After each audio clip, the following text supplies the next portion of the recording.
नमस्कार, मैं शुभी महेश्वरी और आप देख रहे हैं न्यू इंडिया हेडलाइन। 5 राज्यों में चुनाव होने के बाद 4 के नतीजे लगभग साफ हो चुके हैं। 4 राज्यों में से 3 में कांग्रेस को हार का मुंह देखना पड़ रहा है। इन विधानसभा चुनावों में बीजेपी की जीत के कई कारण हो सकते हैं, परंतु देश की सबसे पुरानी राजनीतिक पार्टी कांग्रेस अपनी हार के बड़े कारणों पर जरूर सोच विचार करेगी। यदि ऊपरी तौर पर देखा जाए तो कांग्रेस की हार के कई बड़े कारण हो सकते हैं। पहला, कांग्रेस का लचर संगठन। जमीनी स्तर पर कांग्रेस का संगठन काफी कमजोर नजर आता है। एक समय था जब कांग्रेस सेवा दल, महिला कांग्रेस, सर्वोदय, यूथ कांग्रेस जैसे संगठन पार्टी के लिए खूब काम करते थे। उनका संपर्क सीधा लोगों से था और सरकार और नीतियां और योजनाओं को आम लोगों तक पहुंचाना सरल हो जाता था।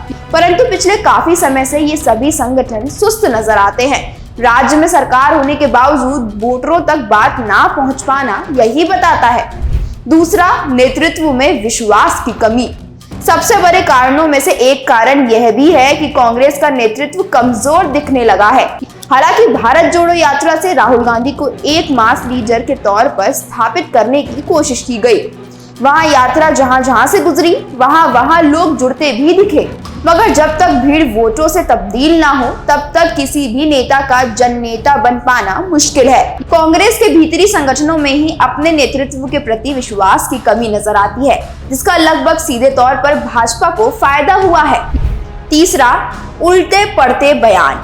कांग्रेस के नेताओं ने प्रधानमंत्री नरेंद्र मोदी को टारगेट करने की विफल कोशिश की। हर बार भाषाई सीमा लांघी गई और भाजपा ने इसे अपने पक्ष में मोड़ने में कामयाबी हासिल कर ली।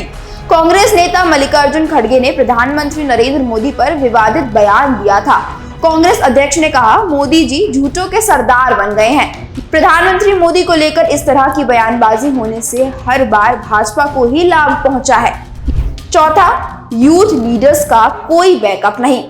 किसी यूथ लीडर को आगे आने नहीं दिया गया। ज्योतिरादित्य सिंधिया, जो कांग्रेस में एक बड़ा कद थे, युवा थे, उन्हें भी दरकिनार कर दिया गया। मजबूरन उन्हें बीजेपी का दामन थामना पड़ा।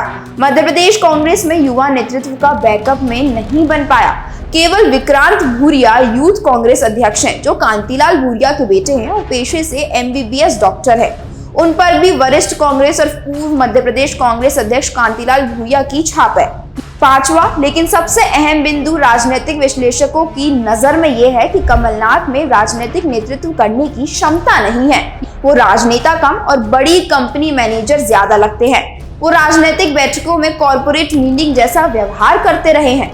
कमलनाथ मिनटों के हिसाब से विधायकों को मिलने का समय देते थे। वो कहते थे, चलो चलो, उन्हें जनता ने चलता कर दिया। अब वहीं कांग्रेस में जहां कमलनाथ का रवैया तानाशाही रहा, दूसरी ओर बीजेपी इसलिए आगे निकली कि MP के CM शिवराज सिंह चौहान कमलनाथ के विपरीत जमीनी नेता हैं।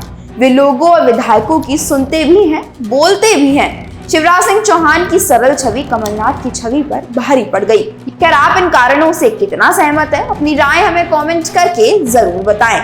धन्यवाद।